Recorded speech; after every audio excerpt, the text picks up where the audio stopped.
Om Shri Ganeshaya Namaha. Vakratunda Mahakaya Suryakoti Samprabha Nirvikram Kurumedeva Sarvakarishi Sarvada. Om Namah Shivaya. Om Aim Rim Klim Chamundaya Viche Namaha. Om Sarva Mangala Mangalle Shive Sarvartha Sadhike Sharanya Trambake Gauri Narayani Namostute. Om Namo Bhagavate Vasudevaya. Om Namo Bhagavate Rudraya. Dhyanamulam Gurur Bhurti Mantramulam Gurur Vakyam Pujamulam Gurur Pujamulam Gurur Padam Mokshamulam Gurur Krupa. Om Shri Sajanandaya Namaha Lakshmi Narayana Namaha. Om Shri Narayana Namaha. Om Shri Hanumate Namaha. Om Shri Ganeshaya Namaha.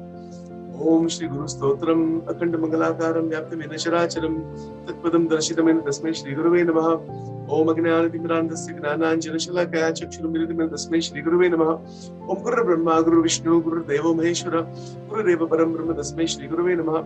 Stavaram Jagamam Vyaptam Yat Kinchit Sasharacharam Tatpadam Darshitamena Tasmai Shri Guruve Namaha. Om Chinmayam Vyapi Yat Sarvam Trailokyam Sacharacharam Tatpadam Darshitamena Tasmai Shri Guruve Namaha. Sarva Shruti Shiro Ratne Virajita Padambujaha Vedantambuja Suryo Yaha Tasmai Shri Guruve Namaha. Chaitanya Shashvatam Shantam Vyomatiton Niranjanaha Nada Bindu Nada Kalatitaha Tasmai Shri Guruve Namaha. Jnana Shakti Samarudaha Tatmamala Vibhushitaha Mukti Mukti Pradatacha Tasmai Shri Guruve Namaha. Aneka Janma Samprapta Karma Bandha Vidayine Atmagnana Pradhanina Tasmai Shri Guruve Namaha. Shoshanam Bhavasindusha Gnapanam Sarasapada Guru Padotakam Samyak Tasmai Shri Guruve Namaha. Na Guru Radhikam Tatvam Na Guru Radhikam Tapah Tattvagnanatparam Nasti Tasmai Shri Guruve Namaha. Manyatha Shri Jagannatha Madguru Shri Jagadguru Atma Sarvabhutatma Tasmai Shri Guruve Namaha. Guru Radhi Nadischa Guru Paramadevatam Guru Parataram Nasti Tasmai Shri Guruve Namaha. Meva Mata Chapita Tamyo Meva Bandusha Sata Tameva Meva Vidya Dravinam Tameva Sarvam Mama Deva Deva Iti Shri Guru Stotram.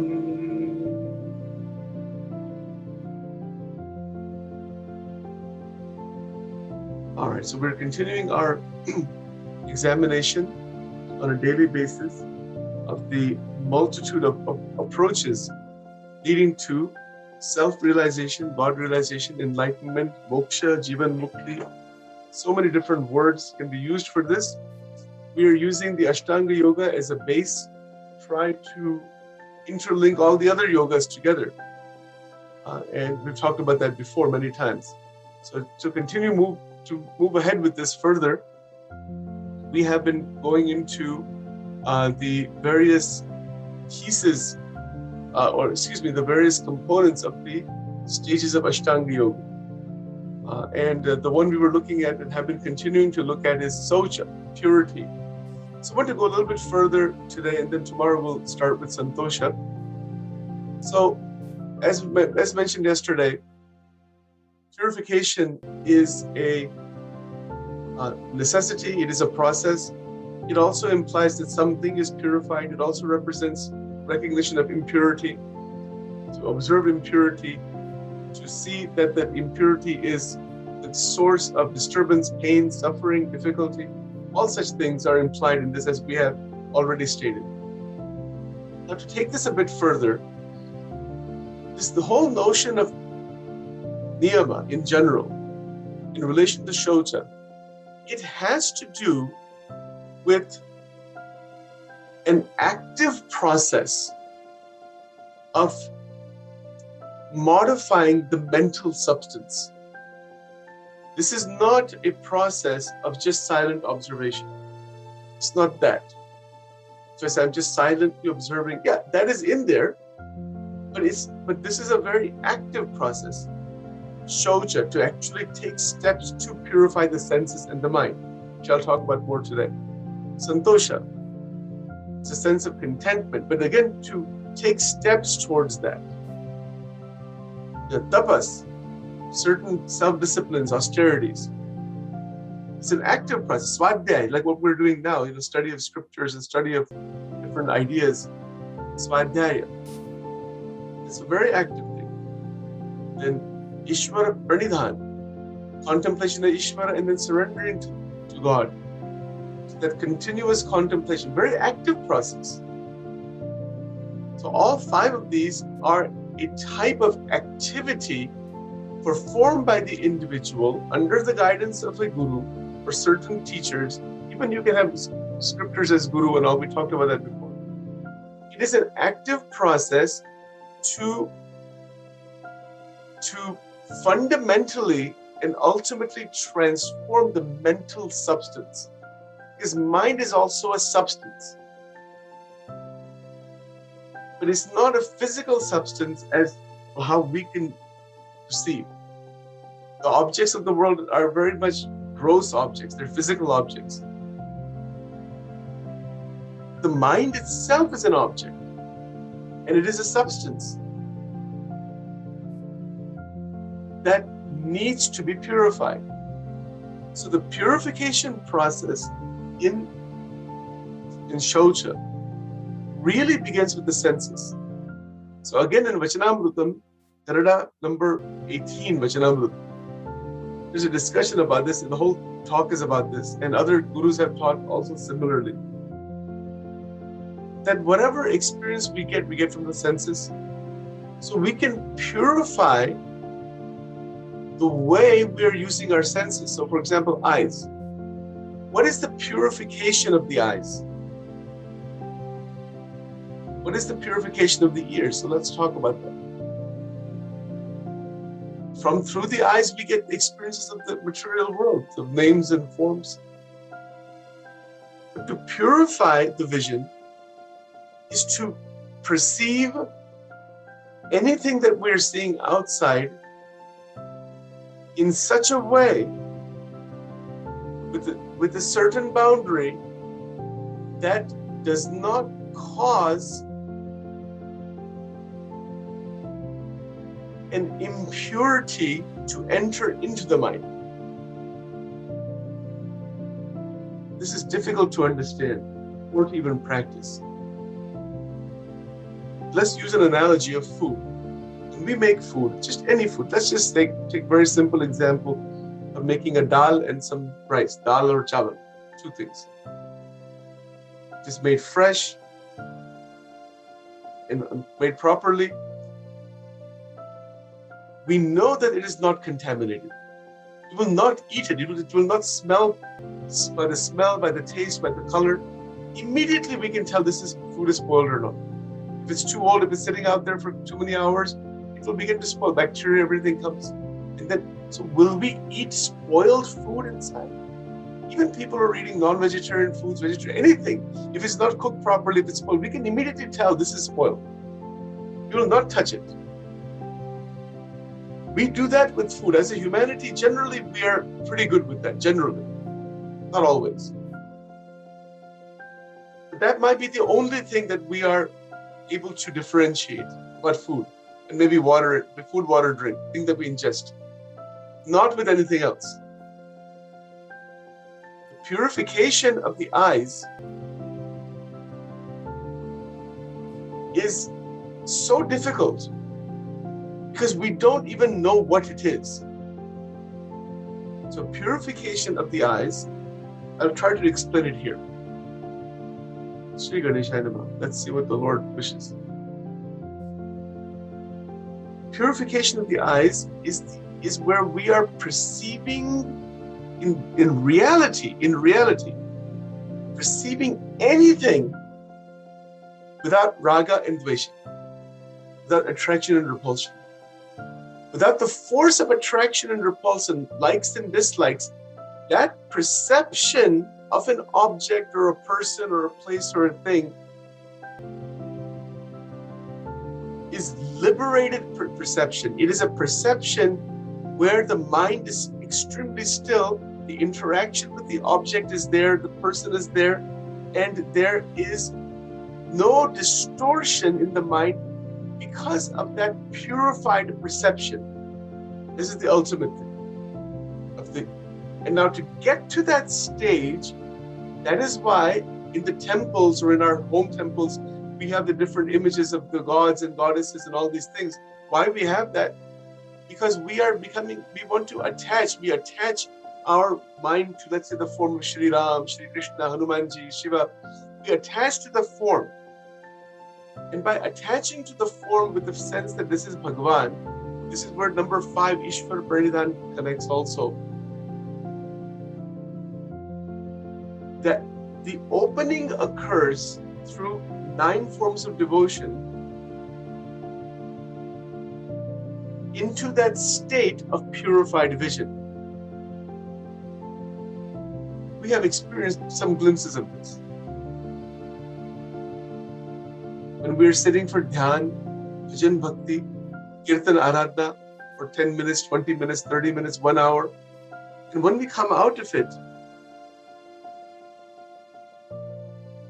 what is our state of mind? Even if somebody is agitated outside, anything is going on outside, our mind tends to be, at least for some time, tends to be pretty clear. It tends to be a little bit better. It tends to be more stable. Even somebody's getting upset, all that, you can see the other people's distortion, but you can also see your stability. Yehi adhyatma ka rahasya. The ability to perceive the disturbances and distortions outside without letting them affect your internal development of the vision and of the senses and all of this that we're talking about. That harmony is the liberated living. So Saucha is this clearness and purity of the mind and all. It begins with the senses. The senses are just a doorway, but inside the sense is the mind, and inside the mind is desire. That's where the raga and dvesha and aham and mamatva and all these doshas and all these things are in the causal body, sukshma sharira, sukshma and causal body. The eyes cannot do anything by themselves, but through the eyes, the experience of the outside world comes. So, if our goal is realization of Paramatma, then the purification of the eyes would mean to perceive people, places, objects in such a way that even though they are going to be recorded inside the mind, the impact of their existence is not on the mind.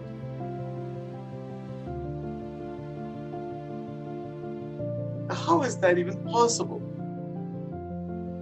We are living in this world of names and forms. We interact with people day in and day out. We watch so many different things on TV and YouTube and iPhones, and it just goes on.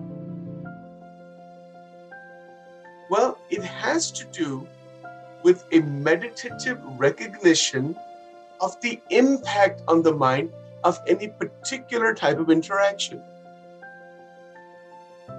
A meditative recognition that if I watch this show, this thing, what am I doing? What is happening in the inner space, in the inner mechanism of the antakarana by that interaction? So, for example, I watch the movie, I watch PG-13 or R-rated movie or something like that, which has violence and some nudity and this and that, some story is there. The moment I watch that movie and its characters and its theme and the sound and the whole experience is recorded inside the chitta. It's through the eyes and through the ears, they're the doorway into this experience.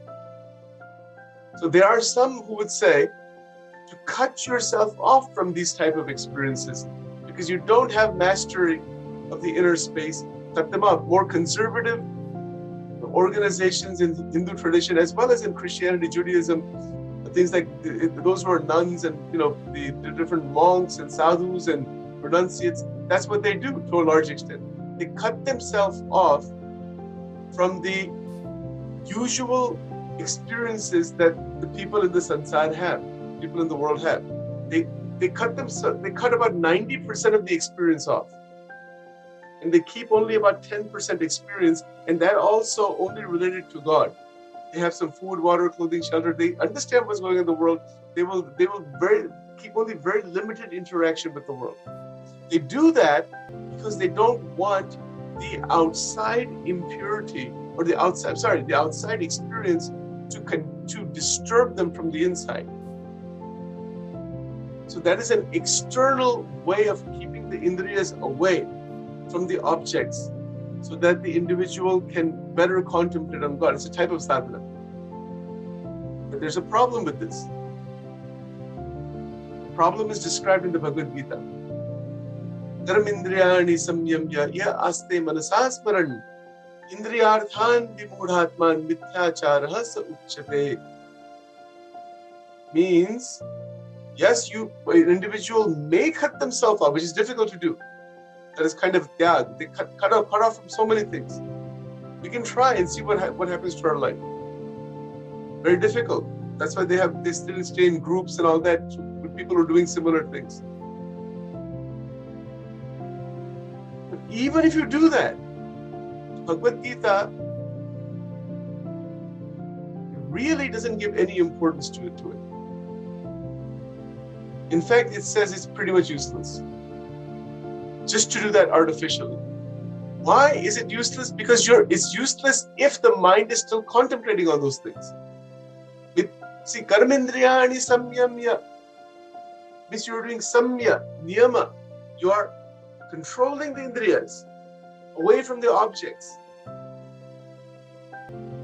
As a sadhana, to understand what is in the content of the mind, sure, that for a limited period of time, that may be good. What's Sri Krishna is saying? Dharmindriyani samyamya, ya, being such an individual, aste, sits, manasasmaran. His mind is still revolving around those sense objects that he has left, he or she has left. Mithyacharaha saucha. Mityachara means what? He is not doing anything. Maybe it might seem like they're doing something, not doing anything at all. Because the mind is still contemplating all revolving around.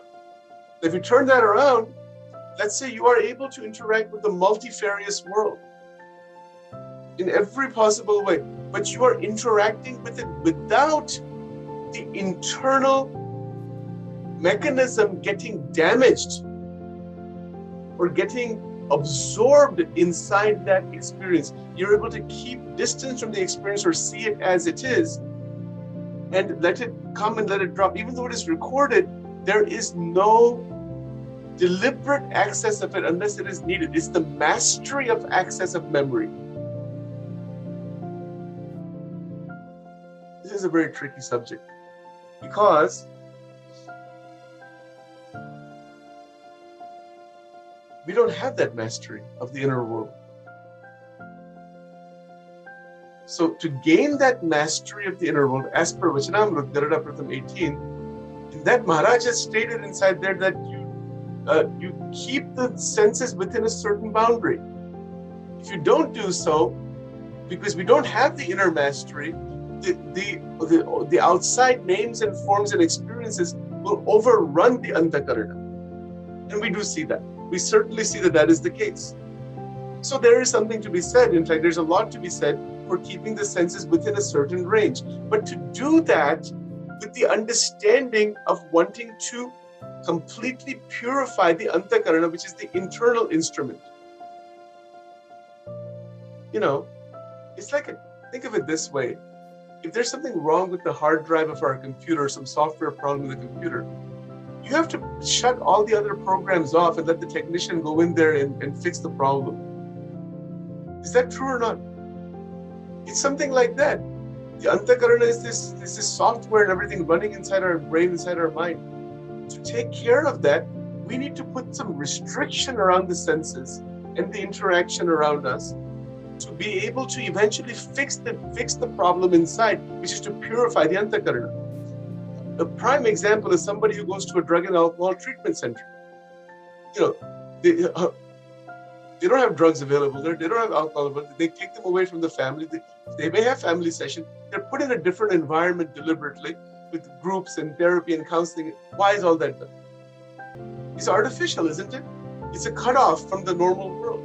Like, for example, somewhere in Pennsylvania, I forgot the name of the place, but it's located in an idyllic place. So people who have severe drug addiction problems, they go there, they stay there for 1 week, 2 weeks, 1 month, 2 months. But by the time they come out of there, they think that they are the addiction is gone. But guess what happens? 90% of all those people, they relapse heavily within 24 hours of leaving that place. That is the problem discussed in the Bhagavad Gita. See, so the actual solution to this difficulty is, I'm going to try to share with you a little different way of trying to find the solution, is to deliberately, directly, and continuously recognize the internal energy as the purity. That is a pure energy. Recognize energy in its raw, pure form and masterfully use it the way you want. The way you want is the key. Do I want to go upwards or downwards? And that is where the internal guru lives. If you really want a root level solution, it is to deliberately use the energy to uplift oneself, uplift that power further, or degrade it further. And that is where all the gurus come inside of you. They're not outside. All the gurus are only inside. And they're inside within this energy, Shakti. And that energy is dynamic. So, practically speaking, let's assume for a moment that an individual is a chain smoker, smoking law, just to use a simple example, and wants to, come out of it. You can take this long-winded approach of relapse and suppression and relapse and suppression, back and forth, and people live like that whole life and they die one day. Or we can transform the quantum transformation idea, which is what basically? Which is to say, I have my power, I have my desires. I recognize the desire and the energy within the desire, and I'm going to find another way to use that same power and give me the satisfaction that I want masterfully, because there is realization of the damage, and with that realization, even the desire and the force is there to continue smoking or whatever. I recognize, I meditate on the fact that is an impurity. I bring that realization within, bring the gurus within. The solution is dhyana mulam gurur murti. See the verse, we speak it every day. Meditate on the form of the guru means what? On the qualities of the guru. Guru Tattva. Oh, that all the gurus, they are living beyond all these waves and these bondages. I am that. Tattvamasi. So we resonate with Guru Tattva. Now, how to do that? You can use images of the different gurus and sit in front of them. It's called Tratak Dhyan. Tratak means what? You're looking at the image of the guru with intensity. The guru may not want you to do that actually, but they actually many times have said to do that, not for themselves. They have said that sometimes because they want you to focus on an image and the quality within the image. Now we can always use Sri Krishna, have Sri Krishna or Shiva or something like that. That's fine. But it has to do with absorbing in the quality of the guru. So we just bow down to different sages and avatars and all this thing.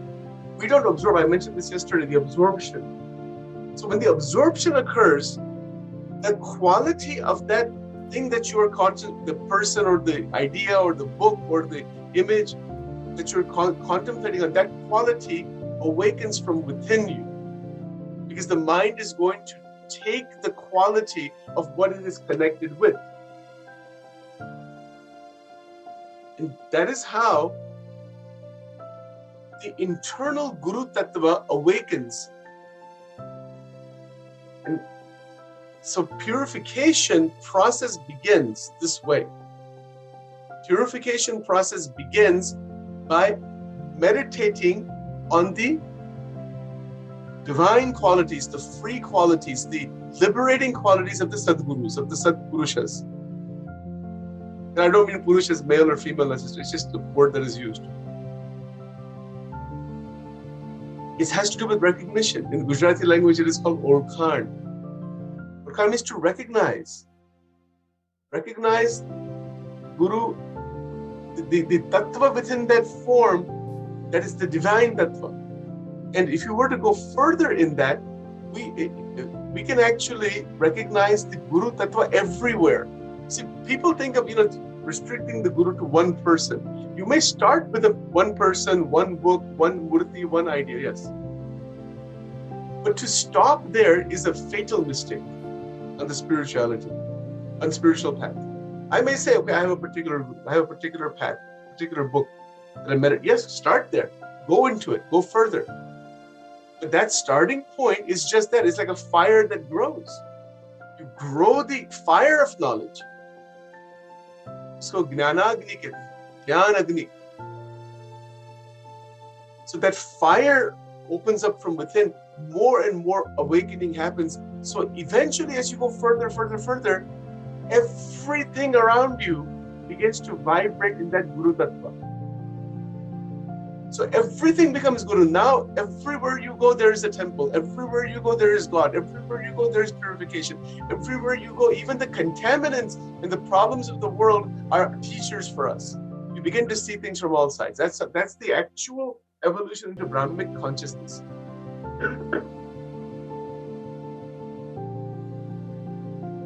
This is not something that is like instantaneous. It's not that kind of thing. This is where there is a day-to-day, moment-to-moment awareness of purity versus impurity, of energy going upward versus energy going downward, of taking good qualities from others versus seeing the faults of others, of recognizing that I am the one who has to get liberated myself, not to worry about other people's liberation. I am the one who has to improve, not to worry about anybody else. Serve others, guide them, help them if necessary. Learn from others, but not to take the burden on of trying to improve anybody. This is what another form of the human ego is, that in Saucha, it means keep 100% attention on improving yourself. When that happens, fantastic. Even Sachin is speaking right now only for Sachin. The blessings are from all of you who are listening. Sachin isn't trying to teach anything to anybody. He has no ability or jnana or anything like that to teach somebody else something. Sachin tries to do that, Sachin will be finished within half a second. This is only for oneself. It's a very unusual form of keeping attention on the self. Not unusual, it's not selfishness, it is the ultimate form of self-respect. By keeping attention on one's own deficiency, genuinely, without bias, with choiceless awareness, with a sense of real searching and loving and being in touch with what is actually going on, and not to be concerned with other people's deficiencies, anybody, particularly family members. That's the biggest trap. Generally, we are so concerned with that so much. Why this person is not doing, he should be doing this way, this is not right, this is not right. This is all artificially created family and all this thing. This is just our creation.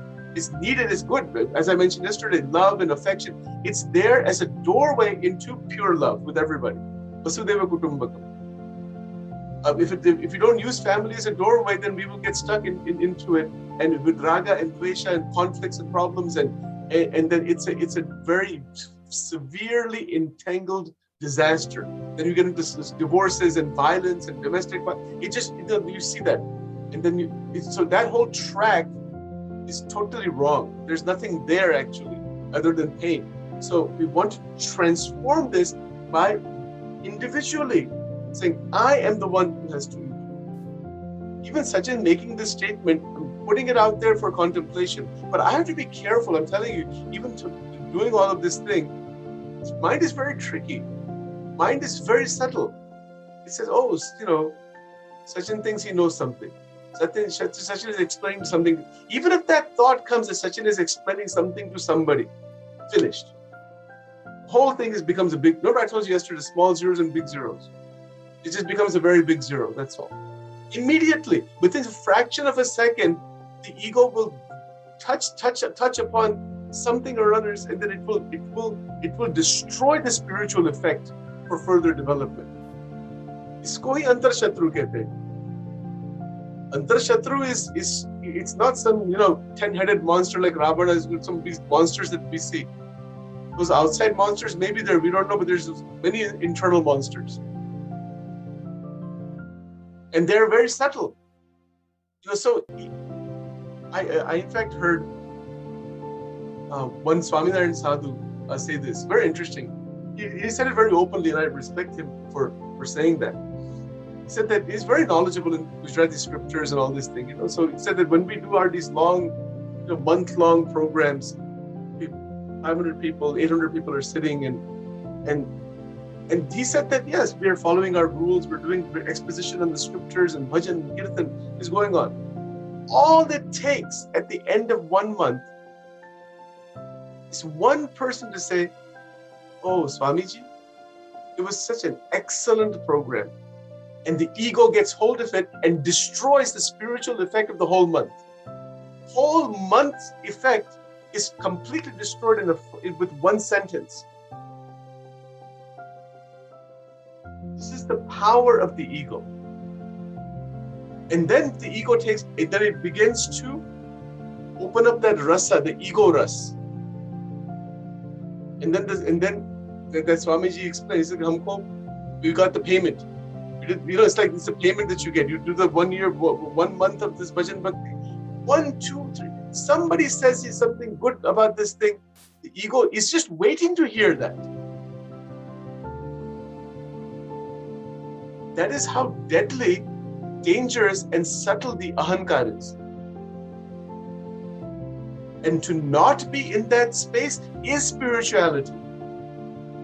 To not be in that space is spiritual realization. To not be affected by that is liberated living. To not be touched by that is real seva for the world. To not be touched by that is real purity, Saucha. That is the grace. The fact that we are even having this opportunity to contemplate this way, that is the biggest grace of God. See, there's a lot of people who are trying to do this. May they all be successful. We wish all sadhaks to be successful. But the lack of success is only because of one reason. The me, the ego, the sense of me, it's very subtle also. The differentiating sense. Me versus the you, but even me knowing something more than you. Me getting some compliment. Even Mark Twain, the great writer, he was very open and very honest about this. He said, I write all these books and everything, articles and publications. If somebody makes one sentence even, "Oh, Mr. Twain, this was a very nice," some good compliment is written somewhere. He said, I can live, listen to this sentence, I can live on a compliment for a whole week. Because he's so energized already because of his intellectual, this reading and writing and all that the ego then takes the spiritual energy and energizes the person. And he said when that happens, I can live on a compliment. I don't need that much food and water are minimal because somebody said, "Oh, I'm 10 times more energy." Ego strength. In psychology, we say, yes, ego strength is needed to some extent to live in the world.